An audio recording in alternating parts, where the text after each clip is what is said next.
Okay so hello everyone. तो आज फिर से हम लोग इंटरव्यू क्वेश्चंस प्रैक्टिस करने वाले हैं। तो रूल्स वही हैं, या तो म्यूट कर दो या फिर ट्राई करो खुद से सॉल्व करने का। ठीक है, उसके बाद इसके सॉल्यूशन मैं अपलोड कर दूंगा डिस्क्रिप्शन में। ठीक है, और thanks to Nikhil for these questions. Great, फिर स्टार्ट करते हैं। ठीक है, तो first question, why is MSE preferred over mean absolute error in some cases and vice versa?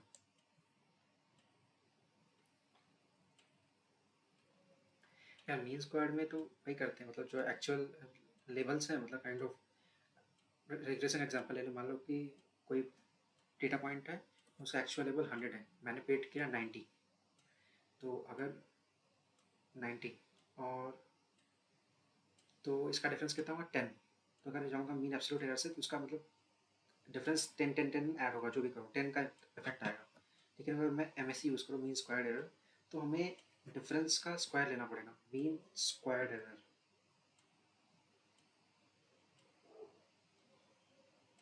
Mean of square error, अच्छा ठीक है।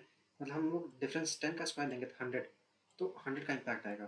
तो अगर हम लोग और छोटे में देखें, अगर हम लोग आंसर 100 है, हमने पेड किया 95, तो डिफरेंस कितना होगा 5 का। और अगर मैं एब्सोल्यूट एरर में जाऊँ तो इम्पैक्ट 5 का पड़ेगा, लेकिन अगर स्क्वायर एरर में जाऊँगा तो इम्पैक्ट 25 का पड़ेगा। और छोटे में जाते हैं, मान लो कि 3 है, एक्चुअल रिजल्ट 100 है, मैंने मॉडल में पेड किया 97, तो डिफरेंस कितने का है 3 का डिफरेंस। अगर हम मीन एब्सोल्यूट एरर से जाएंगे तो इम्पैक्ट कितने का है 3 का इम्पैक्ट आएगा, मतलब काइंड ऑफ एडिशन जो होगा 3 का होगा। लेकिन हम मीन स्क्वायर एरर में जाएंगे तो लॉस कितने का कुछ होगा 9 का इम्पैक्ट आएगा। तो मतलब लॉस पे ज़्यादा वो डाल रहा है, इम्पैक्ट डाल रहा है ये मीन स्क्वायर एरर। मतलब हम लोग मॉडल को फोर्स कर रहे हैं कि तू ज़्यादा दूर मत जा, तो 100 के करीब रहे। मतलब ये MSE जो चीज़ है, मतलब मीन स्क्वायर एरर, इसके आने से मॉडल को ज़्यादा फोर्स कर रहे हैं कि you stay on the actual result और एक्चुअल लेवल, तो 100 के आसपास ही रहे, ज़्यादा फोर्स कर रहा है। तो ये हमें वहाँ के किस में यूज़ कर सकते हैं जहाँ पे हमें मतलब बहुत ही ज़्यादा ज़रूरत है कि 100 के करीब ही रहे। मतलब तो ऐसे यूज़ केस एग्जांपल तो अभी नहीं मुझे याद आ रहा है। तो मान लो ऐसे एग्जांपल होता है हाउस प्राइसिंग प्रेडिक्शन, तो उसमें MSE नहीं है, थोड़ा आगे पीछे चल जाएगा, उतना जंग नहीं लड़नी है हमें। कि मान लो कोई हेल्थ सेक्टर में कुछ हम प्रेडिक्शन कर रहे हैं कि मान लो कि इंसान को बॉटल चढ़ाया गया किसी कुछ लिक्विड का, जस्ट मैं अज्यूम कर रहा हूँ, मुझे नहीं पता इसके बारे में, लेकिन कितने टाइम के बाद उस बॉटल को हमें हटाना है, तो कुछ ऐसा कुछ चीज़ मतलब मान लो। तो वहाँ पे being precise is important because health का चक्कर है, तो उसलिए कह सकते हैं। ठीक है, सेकंड क्वेश्चन है, if a model has 95% accuracy, does it mean it's a good model? Why और वाई नॉट? डेफिनेटली नॉट यार। मॉडल की एक्यूरेसी से नहीं बता सकते मॉडल अच्छा है बुरा। मान लो कि बहुत प्यारा केस आता है, वहाँ पे हेल्थ वाले में ही आता है। मान लो वही कैंसर डेटा सेट के केसेस हैं, तो हम देखेंगे कैंसर केसेस मान लो बहुत कम होते हैं। मान लो हमारे डेटा सेट है 1000 एग्जाम्पल्स है, 1000 में मान लो एक ही केस निकलेगा कैंसर का, तो तुम 1000 के 100 लेते हैं और 100 में अच्छा दिखेगा। मान लो 100 डेटा पॉइंट्स है, जिसमें से तुमने देखा कि 99 नॉन कैंसर पेशेंट्स हैं, 1 है कैंसर पेशेंट। तो तुमने अगर कुछ मॉडल लगाया भी नहीं, समझ रहा है, तुमने सिर्फ कह दिया कि all are non cancer patient, यही तुम्हारा मॉडल है। तुमने रूल डिफाइन कर दिया कि all are non cancer patient में एक्यूरेसी कितनी है 99%। But is it a good model? नहीं, बिल्कुल गुड नहीं है। तो इसीलिए कह सकते हैं कि एक्यूरेसी नहीं मैटर करती है, ऐसा कुछ नहीं है। मतलब एक्यूरेसी इज गुड, पर और भी अच्छी होती है, बेस लाइन क्या है और डेटा कैसा है, कई चीज़ें होती हैं। एक्यूरेसी नॉट से सिर्फ नहीं कह सकते कि मॉडल गुड है कि नहीं। Why do deep learning perform better with large amount of data and but struggle with small data set? बात तो पता है एज अ फैक्ट कि deep learning large data set पे अच्छा काम करती है, बट क्यों? डीप लर्निंग में ऐसा क्या है? डीप लर्निंग में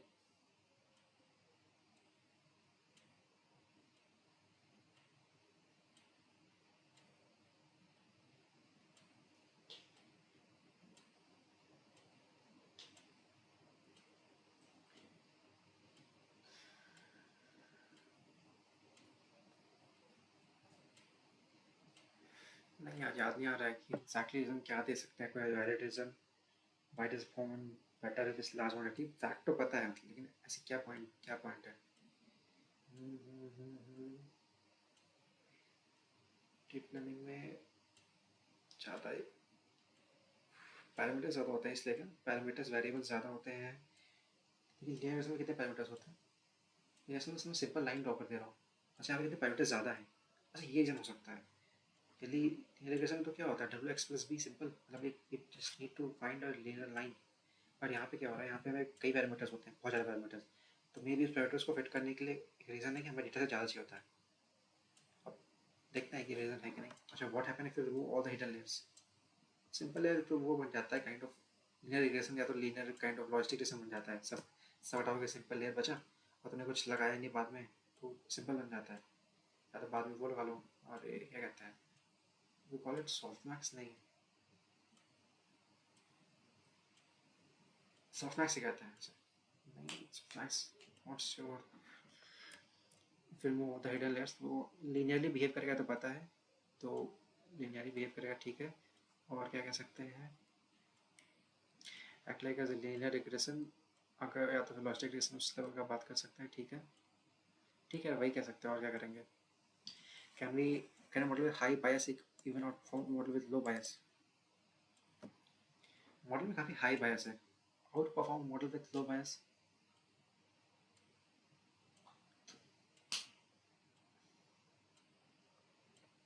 अच्छा, ये मे भी आंसर बिल्कुल गलत हो, लेकिन मान लो कि अपना टेस्ट डेटा सेट ऐसा है, ऑब्वियसली यार, मान लो तुमने मॉडल ट्रेन किया जो लड़कों को सपोर्ट कर रहा है, और बॉयज़ कुछ सर्टन चीज़ है, मतलब मान लो कि इनका इनका फैक्टर ले लिया तुमने, सपोर्ट कर रहा है कि मतलब लड़के हैं तो पैसे ज़्यादा कमाएंगे, ऐसा कुछ मान लो।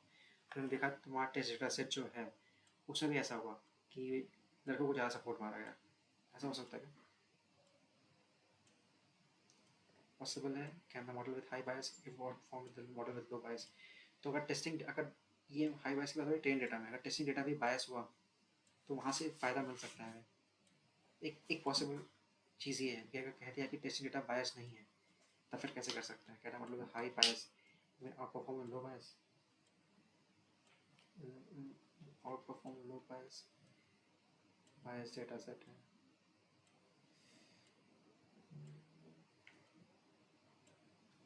अभी तो नहीं याद आ रहा है कुछ, नहीं भाई पूछना पड़ेगा। और why might removing stop words sometimes hurt model performance instead of improving it? या डिपेंड करता है स्टॉप वर्ड्स, टेस्ट क्लासिफिकेशन में जब मैं मेन कीवर्ड सही होते हैं तब तो हटा सकते हैं, मतलब में भी। लेकिन जब तुम्हें कॉन्टेक्चुअल अंडरस्टैंडिंग चाहिए, मतलब हर एक चीज़ का, अगर तुम इज नॉट सब कुछ हटा दोगे फिर कैसे कॉन्टेक्स्ट मिलेगा तुम्हें, तो उस समय तो चाहिए होगा। तो इसलिए तो यूज़ केस पे होता है, मतलब डायरेक्टली ऐसे नहीं हटाया जा सकता स्टॉप वर्ड्स। अच्छा, if two sentences have same words but in different order, will back of words will treat them same? Why and why not? Back of word तो सिंपल काउंटिंग करते हैं हम, तो अगर ऑर्डर चेंज भी हुआ तो फर्क नहीं पड़ता मॉडल को। ये definition he back of word से नहीं सोचना है। Why don't use T F idea for deep learning based NP models, अच्छा ये तो मुझे, हाँ। टी एफ आइडिया में क्या होता है, रिप्रेजेंटेशन बहुत वो होती है, स्पार्स होती है, मतलब 4 बेसिक रिप्रेजेंटेशन होते हैं, मतलब तो पहला क्या था हमारा, वन हॉट, फिर आता है बैग ऑफ वर्ड्स, फिर आता है बैग ऑफ, मतलब बैग ऑफ एनग्राम बोलते हैं, एनग्राम या बैग ऑफ एनग्राम, ठीक है वो होता है उसका टी एफ आइडिया। तो ये सब चारों जो होते हैं बहुत स्पार्स रिप्रेजेंटेशन होते हैं, तो डीप लर्निंग में नहीं परफॉर्म कर सकता, क्योंकि डीप लर्निंग में यार क्या कहते हैं, पहले ही में यूज़ करेगा तो क्या कहते हैं, बहुत ज़्यादा वो हो जाता है कंपटीशन पावर, वैसा नहीं, मेमोरी बहुत ज़्यादा यूज़ हो जाएगा, तो हम नहीं प्रेफर करते हैं। तो इसलिए वहाँ पे हम वो यूज़ करते हैं एम्बेडिंग्स वाले, मतलब जैसे वर्ड टू वेक्टर के जो कॉन्सेप्ट होते हैं ना, सी बाओ या फिर ग्राम, तो एम्बेडिंग जो डेंस रिप्रेजेंटेशन होते हैं ना वेक्टर, वो सब यूज़ करते हैं to train deep learning based models. Okay, why does chatbot understand the intent behind this, and how does अगर उसे कॉन्टेक्स्ट कहते हैं ना, हाँ कॉन्टेक्चुअल अंडरस्टैंडिंग मिलेगी तो फॉर्म कर सकता है, how does understand the intent behind the sentence. Intent, intent के लिए अलग से तो रीडिंग कर सकते हैं ना, अगर हम इंटेंट बेस्ड कुछ क्लासिफिकेशन कर पाएँ, अगर मे बी वहाँ से कुछ निकल पाएगा क्या, अगर स्टेटमेंट में कह पाऊँ, अगर हम, हाँ कुछ कर सकते हैं, मतलब काइंड ऑफ सेंटेंस लेवल या तो फिर टेक्स्ट लेवल, जो भी होना टेक्स्ट हो उस लेवल पे हम क्लासिफिकेशन मतलब ट्रेन कर सकते हैं, तो उसे बता सकता है कि मतलब ये इसका चीज़ का इंटेंट कितना है। पर एक्चुअल चैटबॉट में कैसा होता है मुझे नहीं पता, पर हाँ इंटेंट बेस्ड के लिए किया जा सकता है, ऐसा पॉसिबल है ऐसा। Why is difficult for a models to understand sarcasm, ये तो पता है क्योंकि sarcasm का डेटा सेट बनाना बहुत मुश्किल होता है, जोक जोक होता है भाई, आग लगा दूंगा।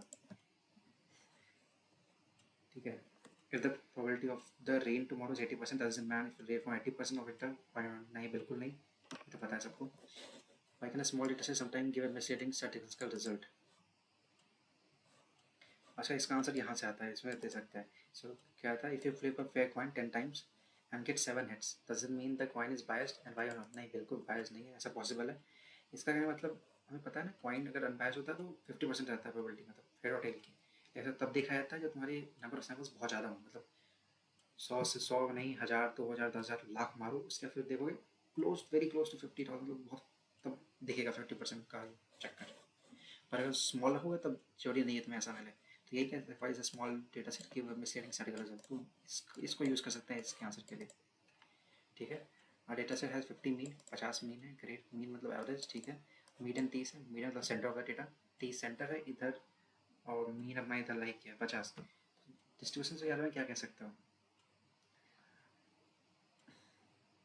कि हमारे पास, ठीक है,